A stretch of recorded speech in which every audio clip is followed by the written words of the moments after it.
ito na ang pinaka-iintay nyo na 2025 prediction. Okay, so this is about weather and climate premonition or prediction, mga kapatid. So, tandaan na ito po ay Disyembre taong 2024. I-click lamang ang follow button and subscribe button para lagi kang updated sa ganitong mga prediction at sa aking mga videos. Siguraduhin tapusin ang video na ito dahil magugulat ka sa mga mangyayari. Mga kapatid, tandaan si Queen Empress po ay hindi nagpapabayad. Hindi rin po ako nagpa-private reading. Make sure po to follow me and click that subscribe button para 8 PM to 12 midnight makasali po kayo sa ating mga free reading session or free hula. Again, wala pong bayad. Pag may message sa inyo na naniningil, ginagamit ang pangalan ko, automatic hindi po ako yun. Okay? So, simulan na natin sa 2025 prediction sa first quarter. So, sa first quarter, talaga namang, let's say, first to second quarter, ito mga kapatid ha, talaga namang ang climate change ay palala po ng palala. Ayan, kakulangan sa tubig, sobrang init ng panahon. Kaya naman marami nagkakasakit, marami magkakaroon ng heat stroke po sa first and second quarter po ito ng taong 2025. So, matindi na po ang init na pagdaraanan natin. Hindi na po to the point na hindi na po sapat ang electric fan lamang, lalo na sa summer. Kaya po kayo mga kapatid, lalo na yung mga may sakit na high blood, may sakit sa puso, mag-ingat po. Huwag magpapainit. Makakaramdam po tayo ng matinding tagtuyot at taghirap po, lalo na sa mga paninim. Maapektuhan po ang ating mga pananim sa first quarter, ganon din second quarter, Ayan, so pagdating naman po sa lindol, meron po tayong mararanasan din na lindol sa iba't ibang panig ng bansa, Ito po ay mas malakas na lindol. Alam niyo po ba yung unexpected na wala man lang signals, wala man lang signs, kahit po sa mga bagyo, mga kapatid, yung ang balita ay normal lamang na bagyo, pero pagdating sa atin ay sobrang lakas. Kaya lagi po tayo na maghanda sa mga bagyo at sakunang darating. At mayroon po akong nakikita dito na ito po ay further future po. Let's say mangyayari to within the next 5 to 7 years. Okay, mayroon pong bulkan na sasabog, may bulkan po na puputok. Ibig ko pong sabihin ito po ay daang taong natulog na nahimlay at ito po ay magigising. Again, hindi po ito maaring within the next 7 years. Okay? Again, mga kapatid, within the next 7 years po na talagang hindi natin ini-expect na malaki ang magiging damage nito.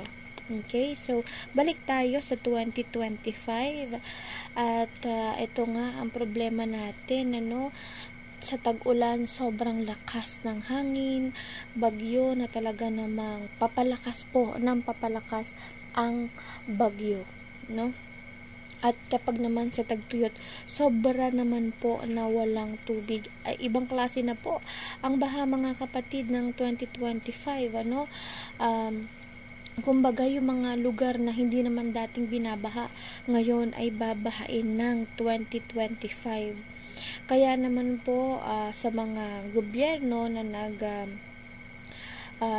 makakapanood na to, sa ngayon ng gobyerno na makakapanood na to, sana po ay ayusin po natin ang ating mga flood control. Ngayon pa lang pong papasok na first quarter ng 2025, Ganun pa man, marami mang dumaan sa ating mga unos, pagsubok, nandun pa rin talaga ang gabay at pagmamahal sa atin ng Panginoong may kapal.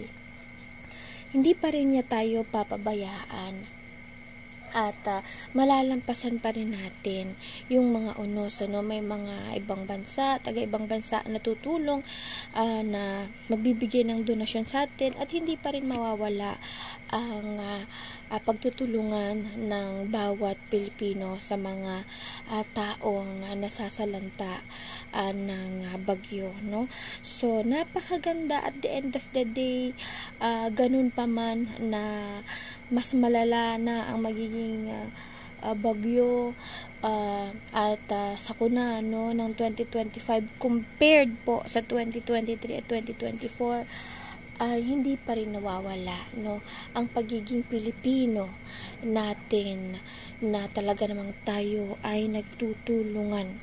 Kaya mag-ingat po, tandaan ang pinakamalakas na sandata mga kapatid sa ganitong sitwasyon ay ang pagdarasal sa ating Panginoong lumikha na ito ay hindi mangyari at na ito ay mabawasan man lamang. Dahil mangyayari po itong mga sinasabi ko na to, ang goal po natin ay at least mabawasan man lang ang damages, mabawasan man lamang, mawala ang mga casualties na may mga po kasi mga tao na talagang mga papanaw dahil po sa mga kalamidad na ito. Marami mga kapatid, kaya ngayon pa lang po, bago matapos ang taon, magkaroon po tayo, simulan natin ng healthy living, magkaroon tayo ng pasasalamat sa Panginoong may kapal sa lahat po ng biyayang pinagkakaloob sa atin at sa biyaya ng buhay